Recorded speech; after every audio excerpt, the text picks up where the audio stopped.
Before a pilot can use the bathroom, they have to call a flight attendant, brief their co-pilot, and follow a security protocol written after one of aviation's deadliest disasters. The meal sitting on their lap was assigned to them, not chosen. And on flights longer than 18 hours, they are legally required to disappear into a hidden bunk and sleep while someone else flies the plane.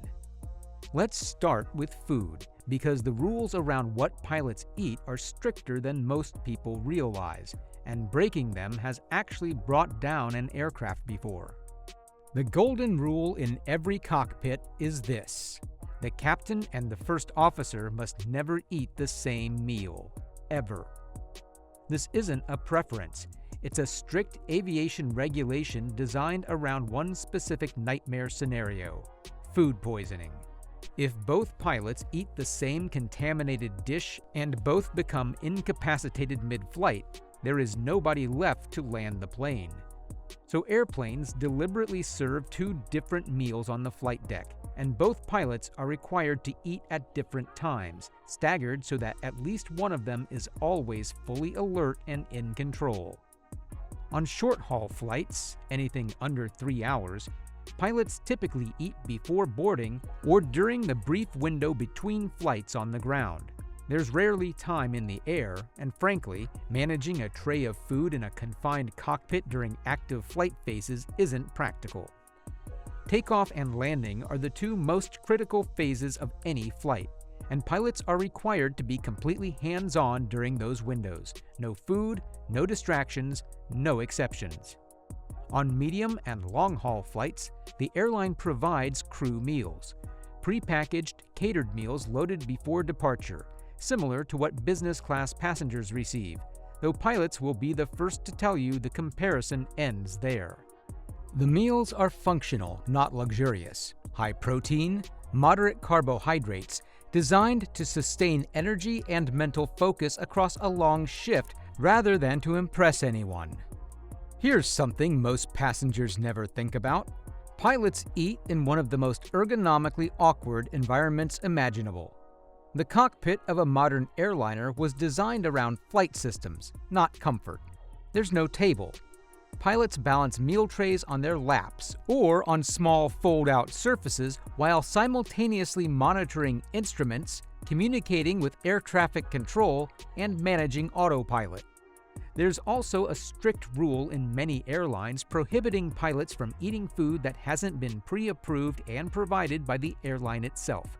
No street food grabbed at the layover hotel. No homemade sandwiches. The reasoning is simple. If a pilot becomes ill from food they sourced independently, the airline has no control over that risk. It sounds extreme until you remember that the alternative is a pilot doubled over with food poisoning somewhere over the Pacific Ocean. Caffeine is the unspoken co-pilot on most long flights.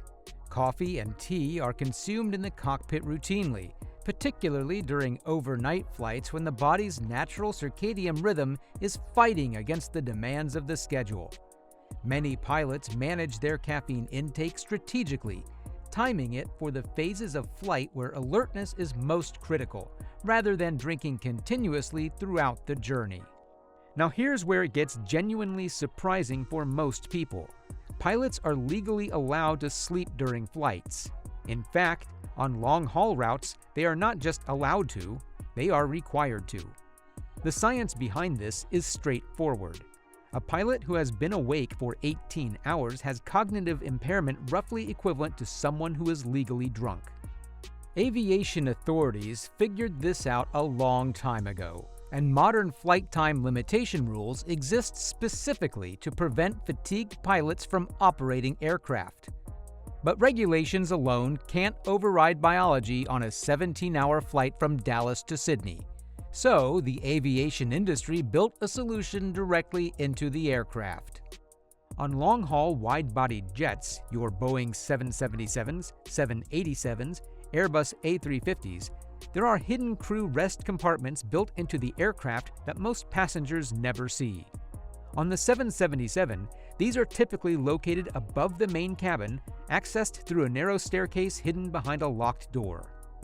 Inside, there are 2 to 4 small bunks, barely wider than a single bed, with a curtain for privacy, a reading light, and a call button.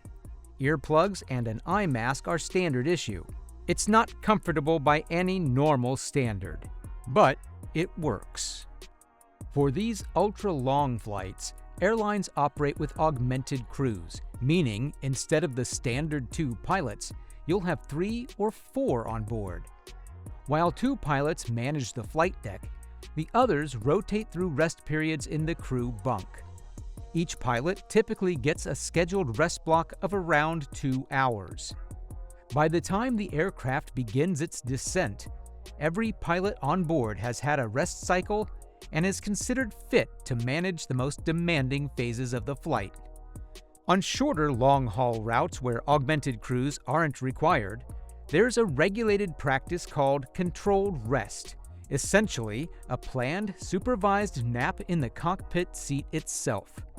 One pilot sleeps for up to 45 minutes, while the other remains fully awake and in control. A timer goes off, the resting pilot is given time to fully wake up, and the other pilot then takes their own window. What makes this harder than it sounds is the sleep itself. Sleeping in a cockpit seat at altitude, surrounded by instrument noise, with full awareness that you're responsible for hundreds of lives the moment you wake up, is not the same as sleeping in your bed at home. Many pilots describe cockpit rest as light, fragmented, and unsatisfying, enough to reduce fatigue but never truly restorative. Circadian disruption is one of the most significant long-term health challenges in commercial aviation, and most career pilots will tell you that managing sleep across time zones is something they never fully master. Yes, pilots use the bathroom, and no, the plane doesn't fly itself unattended while they do it. On modern commercial aircraft, the cockpit is secured by a reinforced locked door, a direct response to the security failures of September 11, 2001. That door cannot be opened from the outside without a code, and in most aircrafts, the pilots inside can override any external attempt to open it. This is essential for security, but it creates a practical problem the moment a pilot needs to leave the flight deck. The solution is a strict 2-person rule. At no point is a single person allowed to be alone in the cockpit, a lesson reinforced by the 2015 Germanwings tragedy, where a co-pilot locked the captain out and deliberately flew the plane into the French Alps, killing all 150 people on board. So, when a pilot needs to use the bathroom, here is exactly what happens. The pilot who needs to leave informs the other pilot, who takes full control of the aircraft. A flight attendant is called to the flight deck. The door is opened, the pilot exits, and the flight attendant steps inside and stands in the cockpit, not to fly the plane, but to ensure the remaining pilot is never alone. The door is then re-secured. When the pilot returns, they knock, identify themselves, and the process is reversed. The flight attendant exits, the pilot re-enters, and the door locks again. On very long flights, pilots plan their bathroom breaks around the workload of the flight. High-traffic airspace, weather deviations, and approach phases are obviously not the time. The crucial phase, the long, stable, middle portion of the flight with autopilot engaged, is when most personal needs are handled. Everything is timed and coordinated. Nothing is spontaneous.